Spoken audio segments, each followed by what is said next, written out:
Welcome back to the channel, my friends.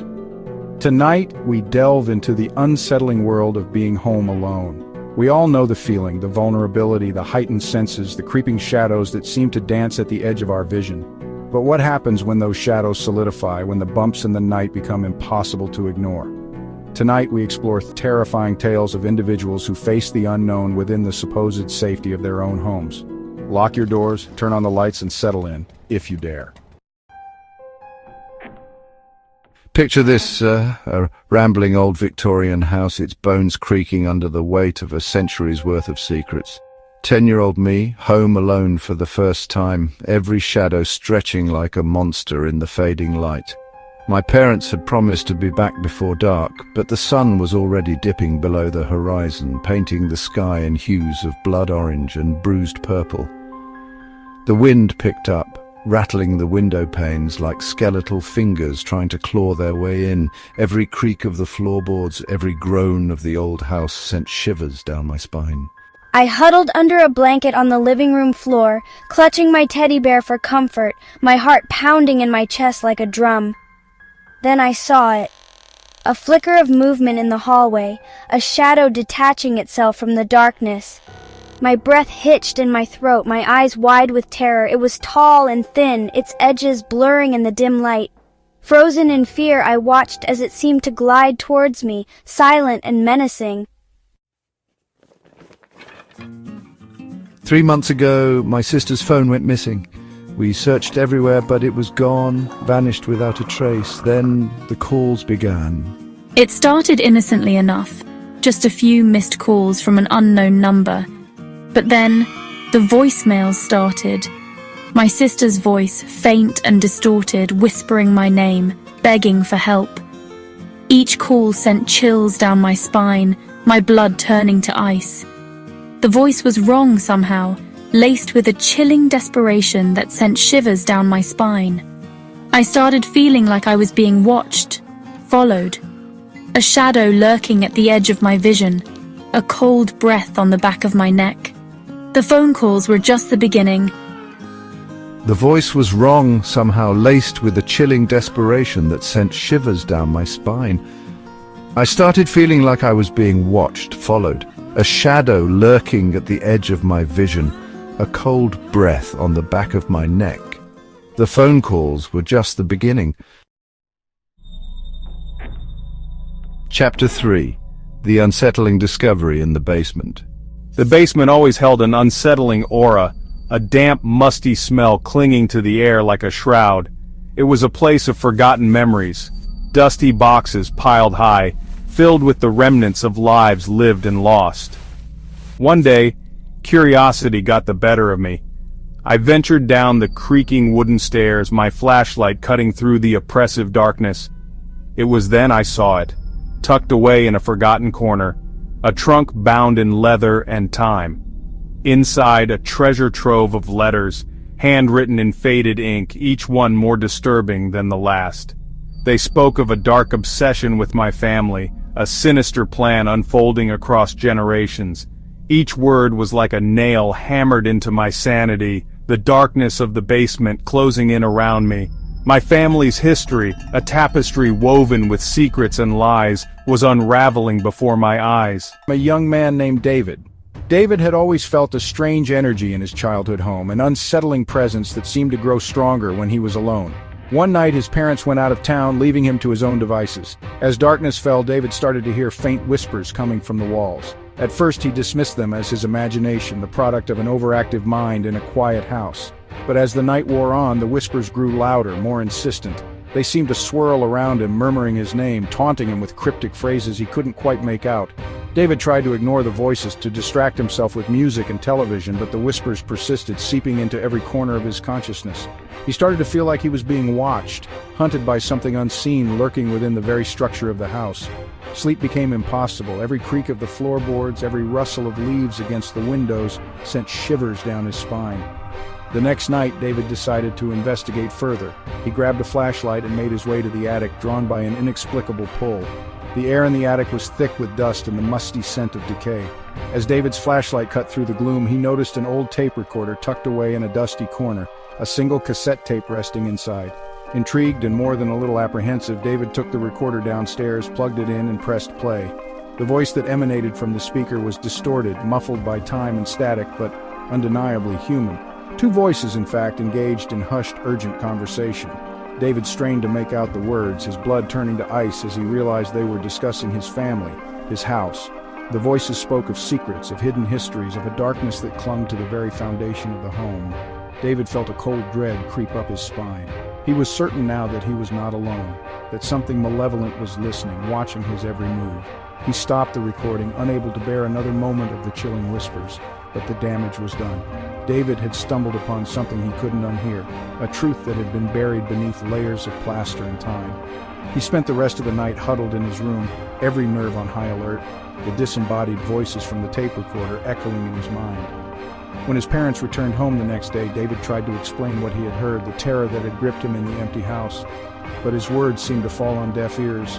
His parents dismissed his experience as a childish prank, a figment of his imagination. But David knew better. He knew that the voices in the walls were real, that they whispered secrets best left buried, and he knew with a certainty that chilled him to the bone that he would never truly be alone in that house again. Our next story takes us into the unsettling realm of antique mirrors and the entities they sometimes reflect. Sarah, a young woman with a fascination for the paranormal, found herself with an unexpected opportunity to explore the unknown when her parents went out of town for a weekend. Left to her own devices, Sarah decided to investigate the shadowy corners of the attic, hoping to uncover some hidden treasures or perhaps a glimpse into the history of her old house. Amidst the dusty furniture and forgotten relics, Sarah stumbled upon an ornately carved antique mirror. It was heavier than it looked, the silvering on the glass tarnished with age, lending the reflection a warped and unsettling quality. As Sarah gazed into the mirror, she noticed something strange. A shadowy figure flickered at the edge of her reflection, a fleeting presence that sent a shiver down her spine. She turned quickly, expecting to find someone standing behind her, but the room was empty. Unnerved but strangely compelled, Sarah found herself drawn back to the mirror. She stared into its depths, her heart pounding in her chest as the shadowy figure reappeared, this time lingering a moment longer. It was a vaguely humanoid shape, devoid of discernible features, yet radiating an aura of profound wrongness that sent chills down Sarah's spine. As the hours passed, Sarah found herself inexplicably drawn back to the mirror, each encounter with the shadowy figure fueling her fascination and her fear in equal measure. She began to feel as though the mirror was watching her, its presence a suffocating weight in the room. Even when she wasn't looking directly at it, she could sense its gaze upon her, a constant unnerving awareness that chipped away at her composure. Nightfall brought no relief.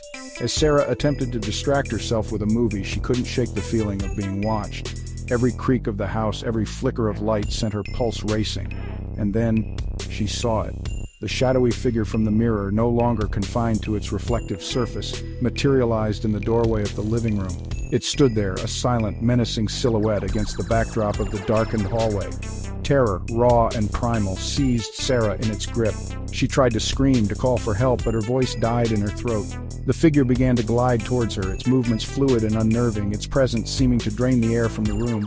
Paralyzed with fear, Sarah could only watch as the entity approached, its shadowy form seeming to warp and distort the space around it. And then, everything went black. Sarah awoke the next morning on the living room floor, the television still on, the room bathed in the pale light of dawn. The antique mirror remained in the attic, silent and seemingly innocuous, but Sarah knew what she had seen. The shadowy figure, though gone from sight, remained etched in her memory, a haunting reminder that some reflections are best left undisturbed. Our final story takes us into the unsettling world of photography, where images captured in the blink of an eye can reveal terrifying truths. Emily, an aspiring photographer, was thrilled when her parents announced they would be gone for the summer, leaving her home alone with nothing but time and her camera to explore her craft. She set up a makeshift darkroom in the basement, spending hours experimenting with different techniques, capturing images of her surroundings, and developing the film. One afternoon, as Emily was hanging a series of newly developed photographs on the wall, she noticed something strange. Among her own images, interspersed with familiar scenes of her home and neighborhood, were photographs she had no memory of taking. They were old black and white prints, the edges faded and worn, depicting people and places she had never seen before. Intrigued and more than a little unnerved, Emily examined the photographs closely. The people in the images were dressed in outdated clothing, their faces caught in expressions of joy, sorrow, and everything in between. The locations were unfamiliar, yet they exuded a strange familiarity, as if they were places Emily had seen in dreams but could never quite recall upon waking. As Emily delved deeper into the stack of photographs, a chilling realization washed over her. The images, though seemingly random at first glance, were all taken within her house. The angles, the lighting, the subtle details of the background, it all pointed to a terrifying truth. Someone had been taking pictures inside her home, capturing moments of her life without her knowledge or consent. Panic welled up inside Emily. She scoured the house from top to bottom, searching for any sign of forced entry, any indication that someone had been living there undetected.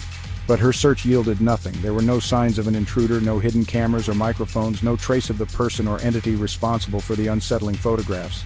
Days turned into sleepless nights as Emily grappled with the implications of her discovery. She felt haunted by the images, the eyes of the strangers in the photographs seeming to follow her every move.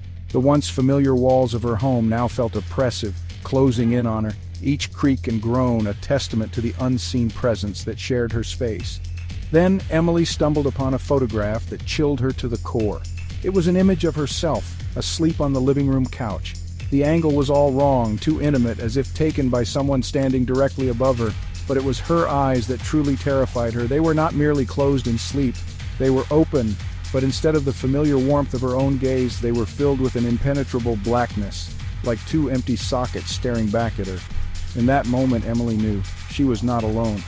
The photographs were not merely the work of a trespasser, but something far more sinister, something that had access to her most private moments, something that watched her from the shadows, its motives as unknowable as the darkness that filled the eyes of her sleeping self in the photograph.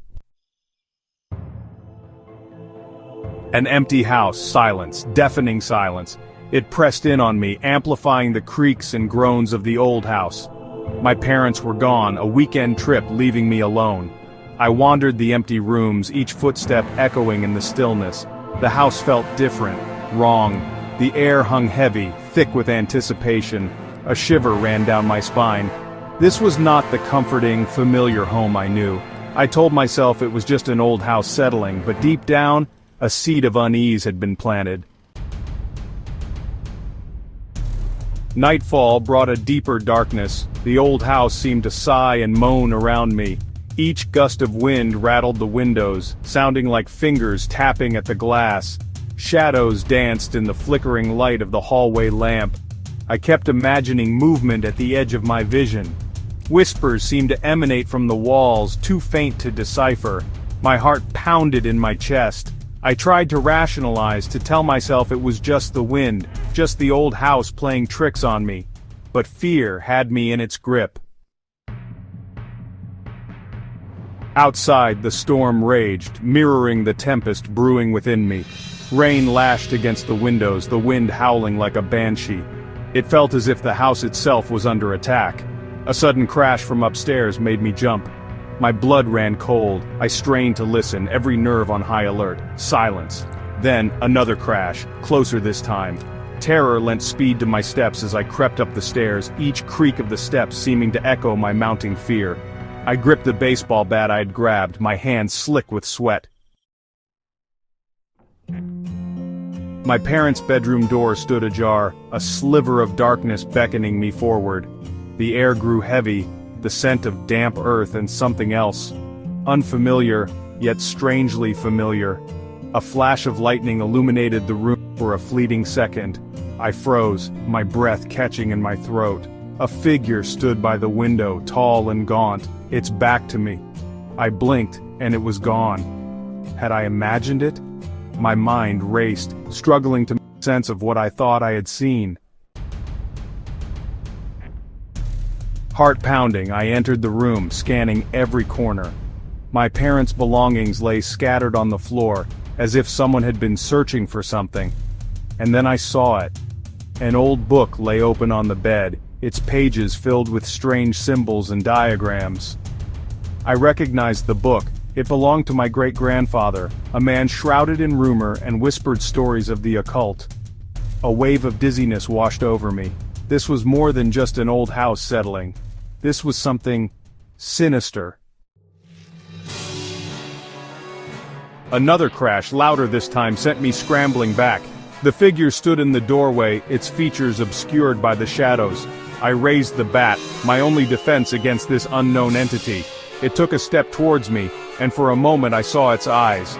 They burned with a cold, malevolent light, sending a shiver down my spine. Fear, raw and primal, coursed through me. I wanted to scream, to run, but I was rooted to the spot, paralyzed by terror. The figure advanced, its hand outstretched, reaching for me. When I woke up, sunlight streamed through the windows. The storm had passed, leaving behind a fresh, clean scent. I lay in bed, my body trembling, the events of the night seared into my memory. Had it all been a nightmare, a figment of my overactive imagination? I rushed to my parents' room, my heart pounding. The room was in order, the book gone, but I knew what I had seen. The fear that had gripped me was real, the memory vivid and terrifying. My parents returned later that day, their laughter and cheerful chatter jarring with the lingering fear that clung to me. I told them what had happened, my voice trembling, my words tumbling over each other in my haste to explain. They exchanged amused glances. "It was just a bad dream, sweetie," my mother said, patting my hand. "Old houses make noises, especially in a storm." Their words felt dismissive, minimizing my experience. I wanted to scream at them, to make them understand, but I knew it was futile. Years have passed, and the memory of that night remains vivid, etched in my mind. The terror, the feeling of being watched, the chilling encounter, it was all too real to be dismissed as a figment of my imagination. I never spoke of it again, but I never forgot. The old house still stands, a silent sentinel guarding its secrets, and I am left with the unshakable certainty that I was not alone that night. So there you have it, my friends, terrifying tales of home alone horror that will make you think twice before you ever feel truly alone again. The next time you find yourself in the stillness of an empty house, remember these stories. Listen closely to the sounds around you, pay attention to the shadows that dance at the edge of your vision, and be careful what you choose to reflect on when you look in the mirror. For you never know what might be watching you from the darkness, waiting for the moment you let your guard down. Thanks for watching. If you enjoyed these stories, don't forget to like, comment, and subscribe for more terrifying tales. And remember, sometimes the scariest things are the ones that happen when you're home alone.